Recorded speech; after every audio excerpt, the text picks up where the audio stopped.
Speaking from her parliamentary constituency of Maidenhead in southern England, May said in a televised statement, "What the country needs is calm leadership, and that's what I'm providing with the full support of my cabinet." Senior ministers rallied around May, who has just over a year to agree a divorce deal with the EU ahead of Britain's exit in March 2019. May said she planned to hold a scheduled meeting about Brexit with business leaders on Monday in Downing Street. After May's bungled election, her failure to unite the cabinet, and a poor party conference, the writing is on the wall, he said.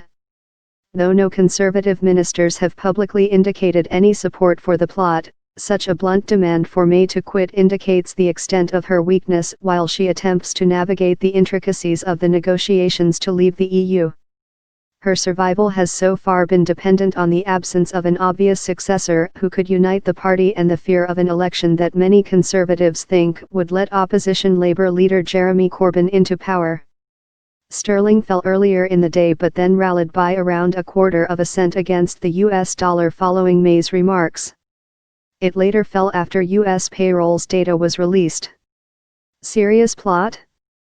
May's speech to activists on Wednesday was ruined by coughing fits, a comedian handing her a bogus employment termination notice, and by letters falling off the slogans on the set behind her. She had hoped to use the speech to her party in the northern English city of Manchester to revive her premiership.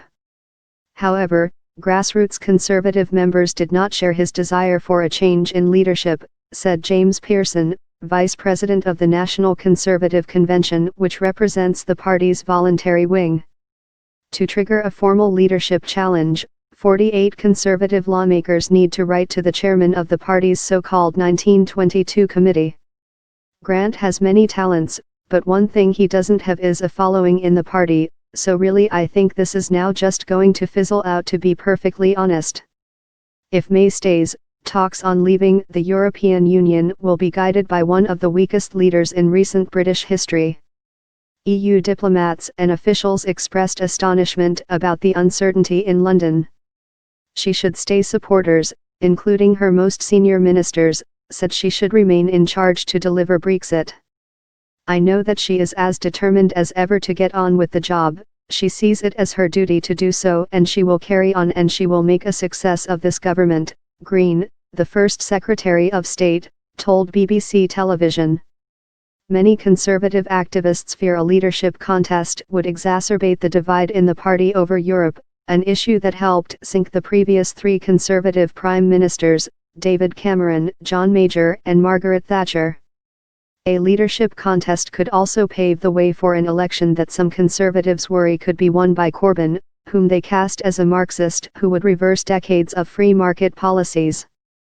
The Conservatives have no plan for Britain, and their posturing will not deliver the change our country is crying out for, Corbyn said on Friday.